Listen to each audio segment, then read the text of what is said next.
यक्षिणी को अपने सामने देखकर तांत्रिक बाबा ने कहा, आओ यक्षिणी, मुझे पता है तुम मुझे खत्म कर सकती हो, लेकिन इस वक्त मेरे पास कोई शक्तियां नहीं है और मैं बिल्कुल निहत्था लाचार हूँ और तुम्हारे चेहरे में मुझे अपनी मौत नजर आ रही है। इस पर यक्षिणी ने कहा, तुम गलत सोच रहे हो त्रिलोक, मैं तुम्हें नहीं मारूंगी क्योंकि तुम निहत्थे हो। यक्षिणी कभी निहत्तों पर वार नहीं करती। मैं इंतजार करूंगी तुम्हारी शक्तियां बढ़ने तक, और जिस दिन तुम्हें लगे कि तुम मुझे हरा सकते हो वो दिन तुम्हारा आखिरी दिन होगा। ये मेरा तुमसे वादा है। और अभी अभी तुम जिससे लड़े थे वो था मेरा शिष्य शैतान वीरअसुर। वो मेरा शिष्य मेरे लिए लड़ेगा। एक दिन वो खत्म कर देगा पूरी दुनिया को और मुझे इस दुनिया से मुक्ति देगा। यक्षिणी की इस बात पर तांत्रिक बाबा ने कहा, नहीं यक्षिणी, जब तक मैं जिंदा हूं तब तक मैं तुम्हारे खिलाफ लड़ता रहूंगा। इस पर यक्षिणी ने कुछ भी नहीं कहा और वो वहां से गायब हो गई। रात के 11 बज चुके थे।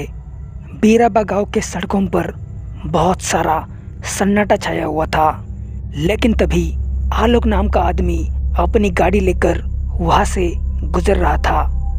आलोक बड़े मजे से गाने गुनगुनाते हुए सफर कर रहा था, लेकिन तभी रास्ते में किसी ने उसकी गाड़ी रोकी और आलोक ने अपनी गाड़ी रोक दी। उसके बाद उसने अपने सामने देखा तो वहां पर वीर खड़ा था। उसे देखकर आलोक ने कहा, भाई साहब कौन हो आप? इस पर वीर ने कहा, हे ब्रो, मुझे तुम थोड़ा आगे तक ड्रॉप करोगे? आलोक ने कहा, लेकिन भाई आपको कहाँ जाना है?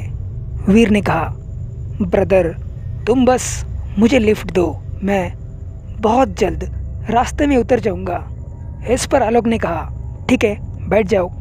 उसके बाद वीर और आलोक एक साथ सफ़र करने लग गए। अभी थोड़ी ही देर हो चुकी थी, लेकिन तभी वीर ने कहा, ब्रो गाड़ी रोक दो, मेरा घर आ गया। उसके बाद आलोक ने गाड़ी रोक दी। वीर गाड़ी से उतर गया।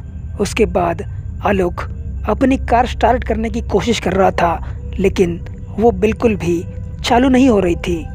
आलोक की ये नाकाम कोशिशें देखकर वीर ने कहा, ब्रो ये गाड़ी स्टार्ट नहीं होगी, शायद ये गाड़ी खराब हो चुकी है और आई थिंक यहाँ पर कोई आसपास मैकेनिक भी नहीं है।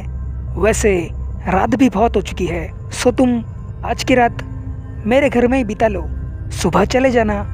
इस पर आलोक ने कहा, शुक्रिया भैया, लेकिन मेरी वजह से खामखा आपको तकलीफ हो जाएगी। वीर ने कहा, डोंट वरी ब्रो, वैसे भी मेरे घर में कोई नहीं है। आलोक ने कहा, चलो ठीक है भाई। उसके बाद वो दोनों वीर के घर में चले गए। वीर का घर वही घर था जिस घर के एक कमरे में पिछले साल अनिकेत और तांत्रिक बाबा ने यक्षिणी को कैद किया था।